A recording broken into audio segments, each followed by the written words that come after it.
Vous parlez quand même un tout petit mot de la FEV, donc la Fédération des élus verts et écologistes, qui a été créée maintenant il y a quelques années, qui regroupe des élus de tous les niveaux. C'est quand même son grand avantage.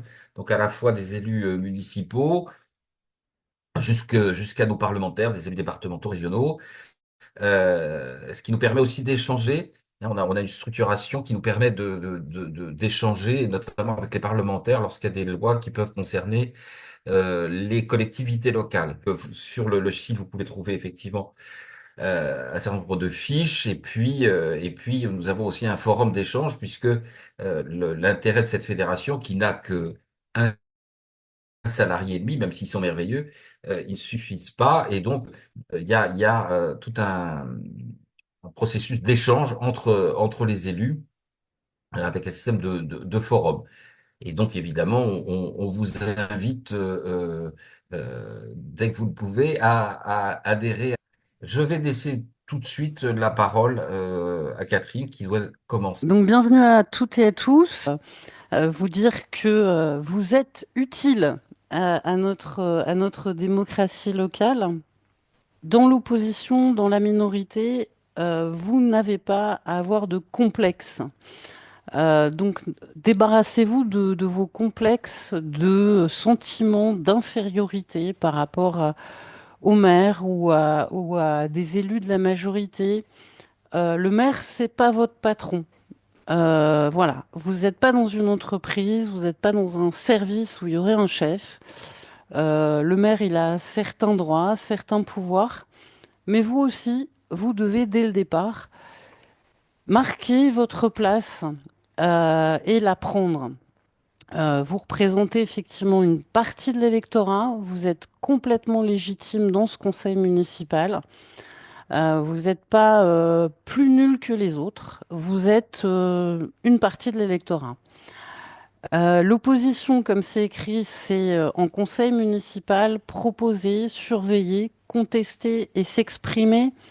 Et j'ajouterai s'informer et informer. Élu, c'est des droits et des devoirs.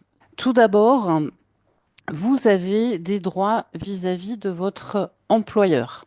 Votre statut d'élu vous permet d'avoir des autorisations d'absence. Alors, ça vaut aussi bien dans le privé que dans le public, hein. Tout ce que je vais dire est valable pour les deux statuts. Donc, des autorisations d'absence, vous avez le droit de vous absenter pour participer à des réunions. Vous avez le droit à des crédits d'heures pour préparer les réunions. Vous êtes un salarié ou un agent public qui bénéficie d'une facilité d'accès au télétravail. Donc, ça peut vous permettre de modifier vos jours de télétravail, par exemple, et de dire, ben, moi, je suis élu, donc normalement, j'ai un statut particulier pour bénéficier plus facilement de ce télétravail.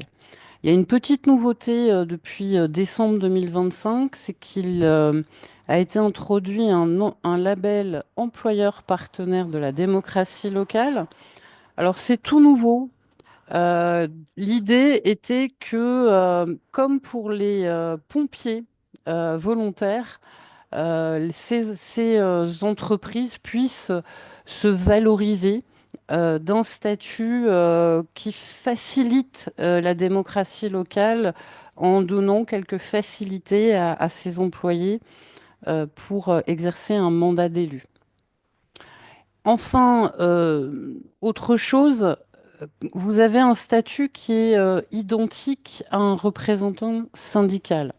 C'est-à-dire qu'on ne peut pas, dans votre carrière, vous blâmer, vous sanctionner, freiner vos promotions parce que vous auriez un statut d'élu. Et ça, c'est important à savoir. Il n'y a donc non-discrimination absolue dans votre carrière du fait que vous soyez élu. Et enfin, nouveauté également, depuis quelques mois, vous avez le droit de demander un entretien à votre employeur, qu'il soit public ou privé, pour organiser la façon dont vous allez mener de front une vie professionnelle et une vie d'élu. Pour celles et ceux qui seraient encore étudiants, là encore, quelques modifications qui datent de décembre dernier. Vous avez droit à des aménagements d'emploi du temps, etc., etc. Et enfin, également, nouveauté, non pas nouveauté, mais si vous avez des enfants à garder les soirs de conseil ou les jours de réunion, ou que vous êtes vous-même dans une situation de dépendance, eh bien, votre collectivité doit vous rembourser des frais liés à ces deux situations. En conseil municipal, vous avez des droits qui ne sont pas une option, c'est-à-dire que la jurisprudence, à plusieurs reprises, a confirmé les termes du Code général des collectivités territoriales. Peut-être pour commencer, qu'est-ce que c'est qu'une délibération? Une délibération, c'est pas seulement un texte qui prend une décision que l'on va voter. Délibérer, ça veut dire débattre du texte. Et donc, vous avez toujours le droit d'intervenir sur chaque délibération qui passe en conseil. Et si jamais le maire vous empêche de prendre la parole, eh bien, c'est une cause d'annulation de cette décision. Donc ça, ayez toujours ça en tête. Vous avez toujours le droit d'intervenir sur toutes les délibérations. Vous avez également un droit d'amendement permanent à n'importe quel moment du conseil. Vous pouvez lever la main et dire j'ai un amendement sur cette délibération. On ne peut pas normalement vous obliger de le déposer à l'avance dans des formes particulières. Bien entendu, il vaut mieux que vous l'ayez écrit pour pouvoir le répéter ou le passer au secrétariat du conseil. Et puis un petit rappel, on vote d'abord l'amendement et ensuite la délibération. Ce droit d'amendement, comme beaucoup d'autres droits, et c'est pour ça que je l'ai indiqué à chaque fois sur les diapos, c'est un droit personnel. C'est-à-dire que ce n'est pas parce que vous n'êtes sans doute, peut-être pour certains d'entre vous, vous n'êtes pas affilié à un groupe, si vous êtes tout seul, ce qui peut arriver. Mais même si vous êtes affilié à un groupe, ce n'est pas un amendement du groupe, sauf s'il est porté par plusieurs personnes, mais on ne peut pas vous limiter le nombre d'amendements. Vous avez le droit de poser des questions orales. Pareil, c'est un droit personnel. Ce droit doit être défini dans un règlement intérieur pour les communes de plus de 1000 habitants, dans une délibération dans les communes de moins de 1000 habitants. Pascal reviendra tout à l'heure sur les règlements intérieurs. Ces questions orales doivent être en lien avec une situation locale, une affaire locale. Elles ne donnent pas lieu à un vote en conseil municipal. Et souvent, le règlement intérieur impose, et on le comprend bien, qu'elles soient déposées à l'avance par écrit avant le conseil pour que le maire et sa majorité aient le temps de préparer la réponse qui va vous être donnée.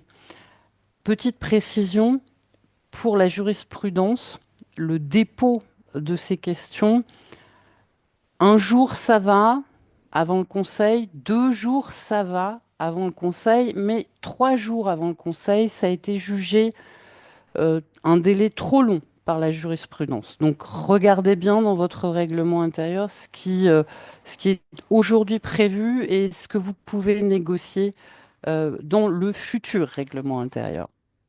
Vous avez enfin droit de déposer un vœu. C'est une délibération sur n'importe quel sujet. Généralement, là aussi, le dépôt de ces vœux, le nombre de ces vœux peuvent être régis par le règlement intérieur. Et enfin, en début de conseil, généralement, on vous fait approuver le procès-verbal du conseil précédent. Et là, évidemment, vous avez le droit d'intervenir pour dire, mais page 2, moi, j'ai absolument pas dit ça, j'ai dit ceci et cela, et donc je demande la rectification du procès-verbal. Le droit d'expression, en dehors du conseil municipal, vous avez un droit d'expression qui est garanti sur l'ensemble des supports de communication de la ville. Le Code général des collectivités territoriales prévoit que la tribune des élus d'opposition est obligatoire dans les communes de 1000 habitants et plus. Donc sur tous les supports, c'est-à-dire le bulletin papier, le site internet de la ville, le compte Facebook, une newsletter, vous avez le droit d'avoir un espace sur ces différents supports. Précision, le maire n'a absolument pas le droit de modifier votre texte. Euh, le règlement intérieur, là encore, va fixer l'espace qui vous est dédié et pas du tout le contenu.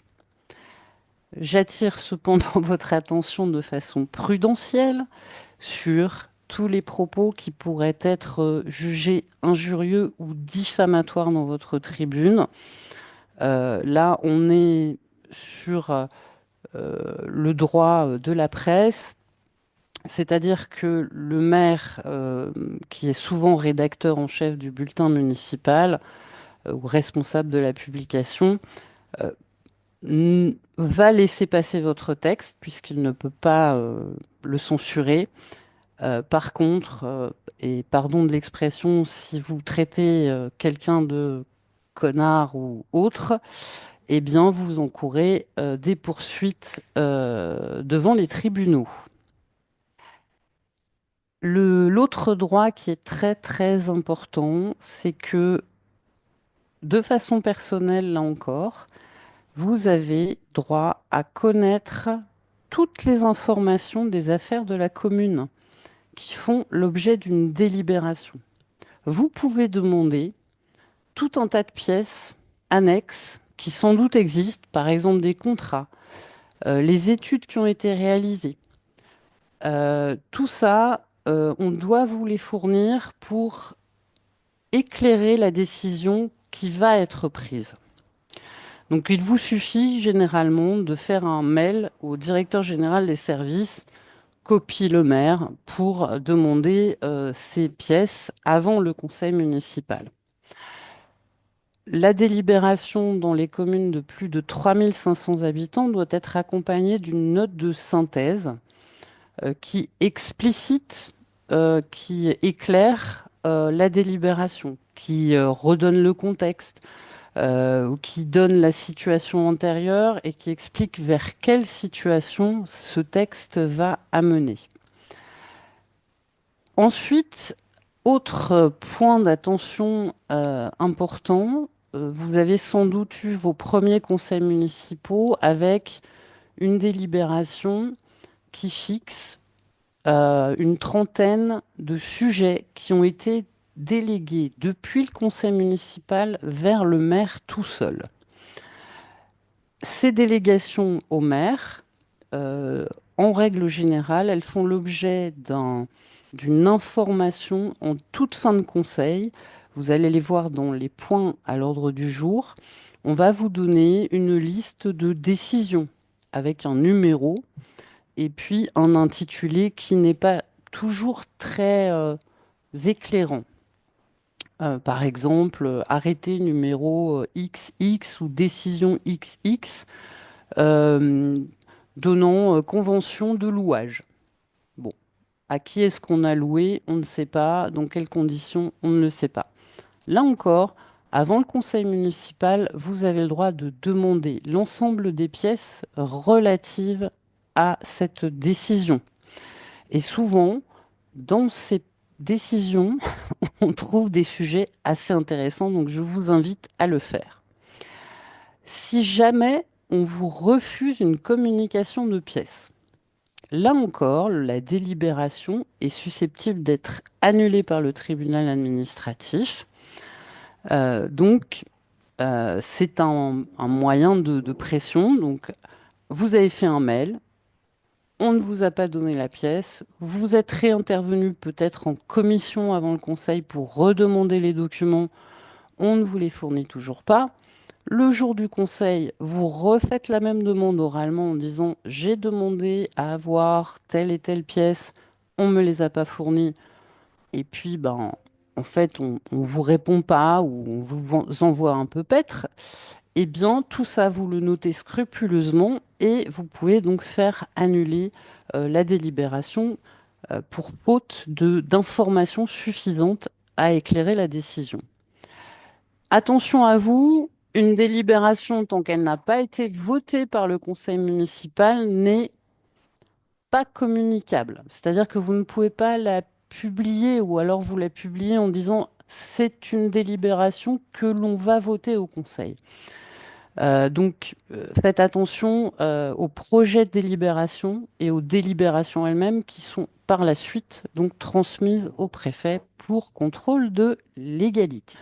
En cas de refus persistant ou parce que, par exemple, on a confié à un organisme extérieur une étude, voilà, ça peut être une société publique locale qui mène des études sur votre commune, euh, et que le maire dit, bah, c'est pas moi, c'est la société qui a fait les études, donc je ne peux pas vous les donner.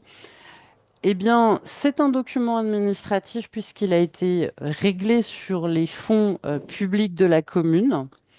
Et donc, comme tout citoyen, c'est pas dû là à votre statut d'élu, mais ça renforce quand même la chose. Vous pouvez avoir recours à la commission d'accès aux documents administratifs. La procédure est donc décrite sur la diapo.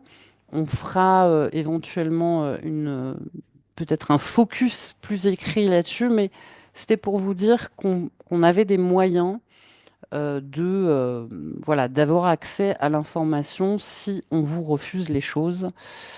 Et je m'en arrête là.